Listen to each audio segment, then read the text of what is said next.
इससे जो पिछले लेक्चर था हमारा, उसमें हमने बात की थी सेंटेंस के बारे में और काइंड्स ऑफ सेंटेंस के बारे में। आज के लेक्चर में हम बात करेंगे सब्जेक्ट के बारे में और सब्जेक्ट के जो किस्में हैं उसके बारे में और प्रेडिकेट और उसकी किस्म के बारे में इस लेक्चर में डिटेल के साथ समझेंगे।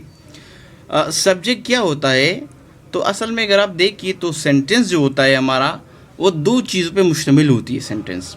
एक वो हिस्सा होता है जो हमें इंफॉर्मेशन प्रोवाइड करता है और एक वो हिस्सा होता है जिसके मुतालिक इंफॉर्मेशन दी जाती है।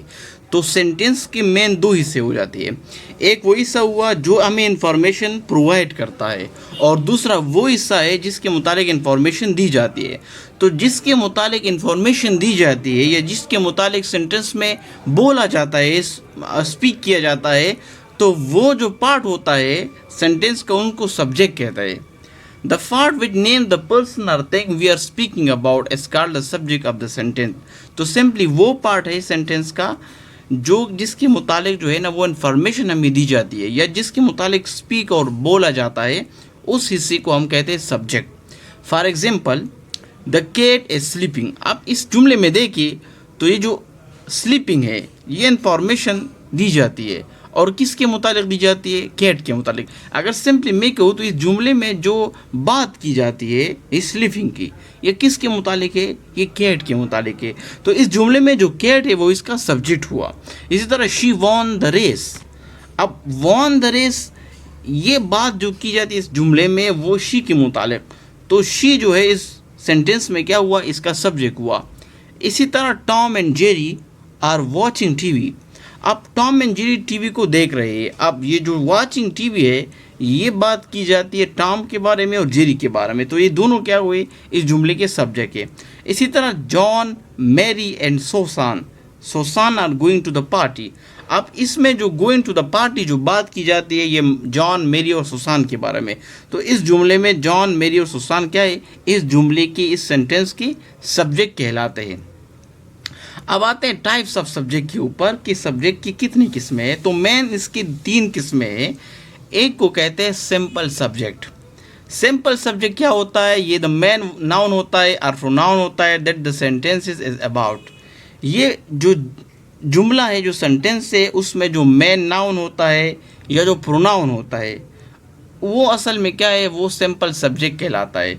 It is usually a single word and is the core of the subject. ये अमूमी तौर पे क्या होता है? एक सिंगल वर्ड होता है, तो उसको क्या कहते हैं? सिंपल सब्जेक्ट कहा जाता है। यानी सिंपल नाउन होता है मेन या प्रोनाउन होता है। For example, the cat scratch the sofa.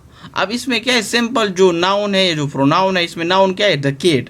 तो सिंपल ये नाउन है स्क्रैच द सोफा, और ये स्क्रैचिंग जो बात की जाती है सोफा की, ये किसके मुतालिक है? कैट के मुतालिक। और कैट इसका क्या हुआ? सब्जेक्ट हुआ। लेकिन कैट चूंकि मेन नाउन है इसलिए इसको सिंपल सब्जेक्ट कहा जाता है। इसी तरह शी सिंग्स ब्यूटीफुली। अब ये शी क्या है? ये प्रोनाउन है, तो सिंपल जो मेन प्रोनाउन होता है वो क्या कहलाता है? सिंपल सब्जेक्ट है। इसी तरह द कैट इज स्लीपिंग।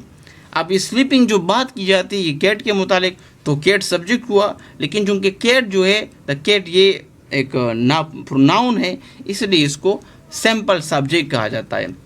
और इस तरह शी वॉन द रेस, इसमें अगर शी को देखा ये भी प्रोनाउन है तो इसको कहा जाता है फिर ये सिंपल सब्जेक्ट है। तो सिंपल सब्जेक्ट का मतलब क्या हुआ कि जो जुमला होता है इसमें जो मेन नाउन होता है या जो प्रोनाउन होता है जिसके मुतालिक बात की जाती है वो क्या कहलाता है? वो सिंपल सब्जेक्ट कहलाता है। दूसरा जो इसका किस्म है सब्जेक्ट का वो है कंपाउंड सब्जेक्ट। कंपाउंड सब्जेक्ट कौन सा होता है? It is consist of two और मोर नाउन्स और pronouns joined by a coordinating conjunction, usually end. It represent multiple people, things or entities performing the action. इसमें दो या दो से ज़्यादा नाउन्स होते हैं या प्रोनाउंस होते हैं, उसको हमने ज्वाइन किया होता है। कंजंक्शन, कोऑर्डिनेशन, कंजंक्शन एंड के ज़रिए हम इसको क्या करते हैं? ज्वाइन करते हैं। और इसमें एक शख्स के बारे में बात नहीं की जाती बल्कि बहुत सारे मल्टीपल पीपल, थिंग्स या एंटिटीज के एक्शन के बारे में बात की जाती है या उनको ये रिप्रेजेंट करता है। फॉर एग्जाम्पल, अब इस जुमले में पहला देखा जाए तो देखो, Tom and Jerry are good friends. ये जो जुमला है इसमें अगर देखा जाए तो इसमें दो नाउन है, एक टॉम है, एक जेरी है, और दोनों क्या है? दोनों हमने कनेक्ट किए हैं कोऑर्डिनेशन, कंजंक्शन एंड के ज़रिए। अब ये टॉम और जेरी जो है ना, ये दोनों क्या कहलाता है? एक कंपाउंड सब्जेक्ट है, क्योंकि दोनों नाउन्स है और दोनों को हमने कंजंक्शन एंड के ज़रिए जो है ना वो कनेक्ट किया है। इसी तरह ही and she went to the market. अब इसमें देखा जाए तो ही एंड शी को, ही और शी दो प्रोनाउंस है और दोनों को हमने एंड कोऑर्डिनेशन कंजक्शन के ज़रिए कनेक्ट किया है। तो ही एंड शी क्या हुआ इस जुमले में, ये कंपाउंड सब्जेक्ट है। थर्ड जुमले में देखा जाए तो Tom and Jerry are watching TV.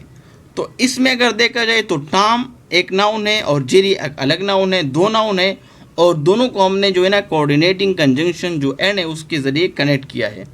Last जो जुमला है John Mary and Susan are going to the party.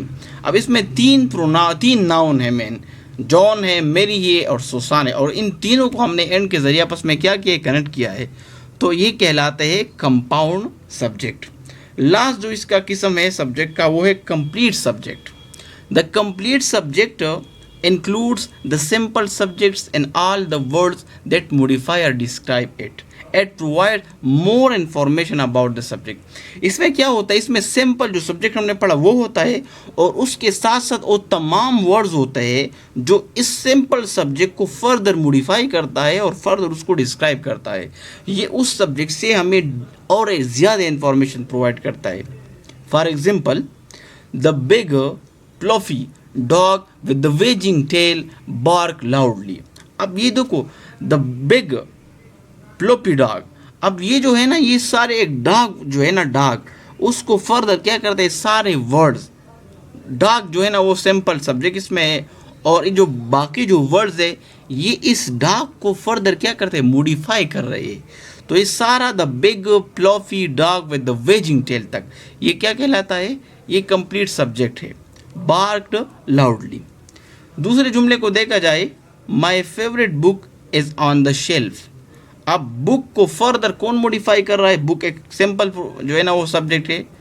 My favourite book, my favourite, ये माई फेवरेट फर्दर इस बुक को मॉडिफाई करता है, डिस्क्राइब करता है। तो ये सारा क्या कहलाता है, ये कंप्लीट सब्जेक्ट है। यानी कंप्लीट सब्जेक्ट कौन होता है, ये सिंपल सब्जेक्ट होता है और उसके साथ मॉडिफायर या जो और वर्ड्स होते हैं जो फर्दर इस सिंपल सब्जेक्ट को मॉडिफाई करता है, उसको डिस्क्राइब करता है फर्दर या फर्दर उसको एक्सप्लेन करता है। तो सारे वर्ड इसमें इंक्लूड होते हैं, तो उसको फिर कंप्लीट सब्जेक्ट कहा जाता है।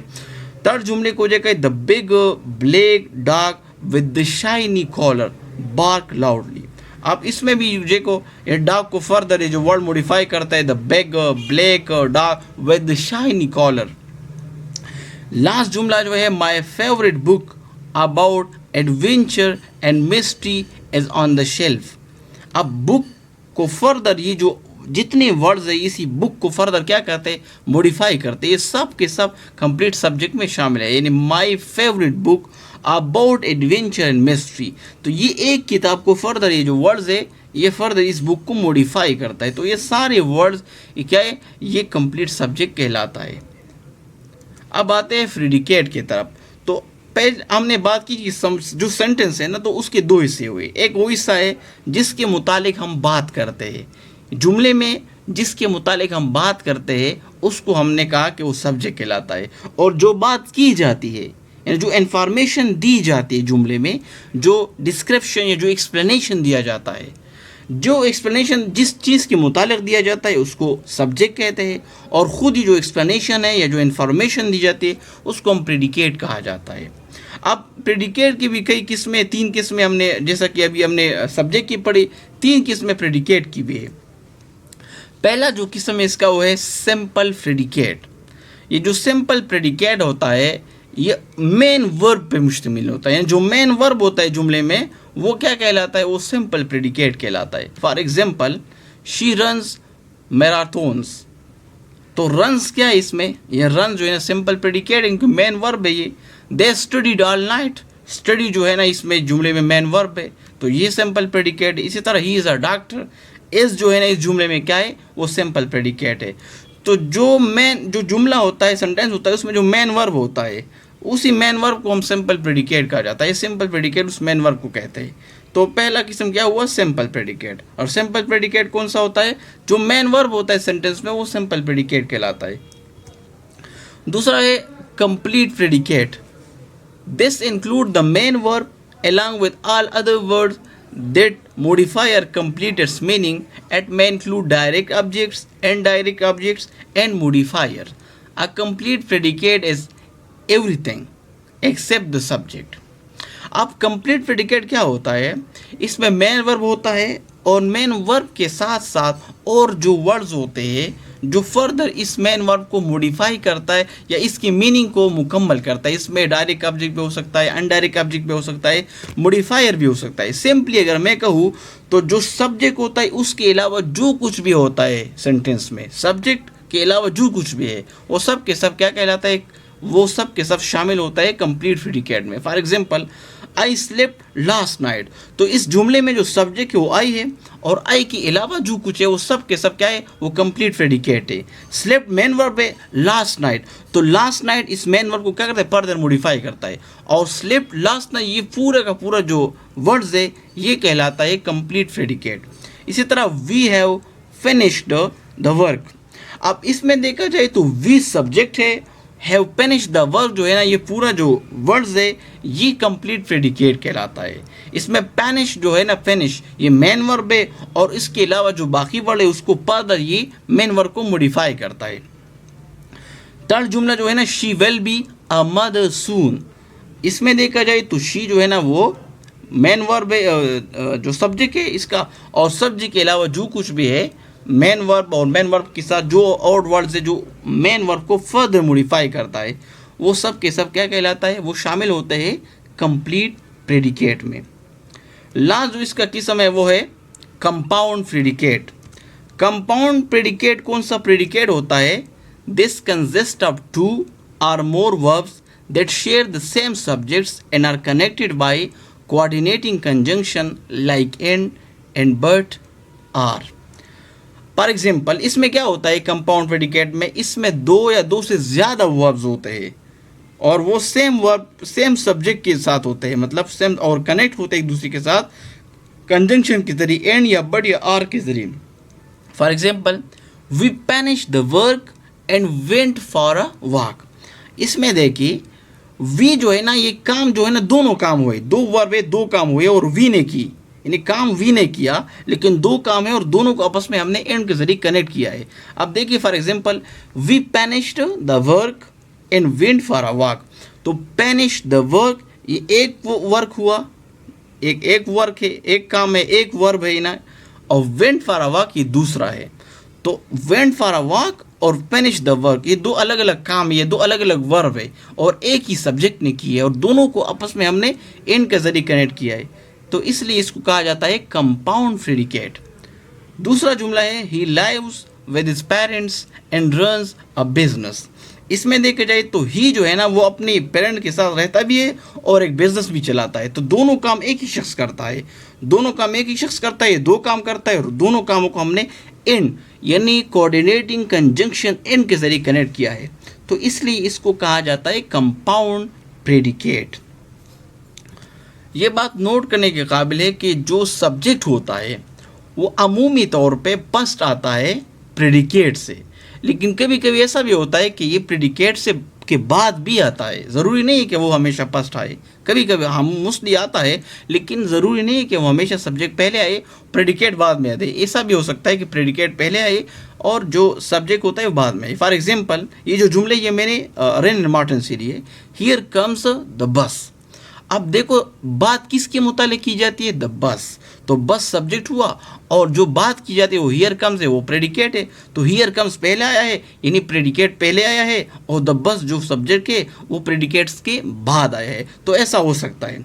दूसरा ये है कि जो इम्पेरेटिव सेंटेंस होता है यानी जिसमें रिक्वेस्ट हो या कमांड होता है या ऑर्डर होता है, उसमें मोस्टली जो सब्जेक्ट होता है वो लेफ्ट आउट होता है, यानी वो आपको नहीं लगता उसमें शामिल नहीं होता लेकिन अंडरस्टूड होता है.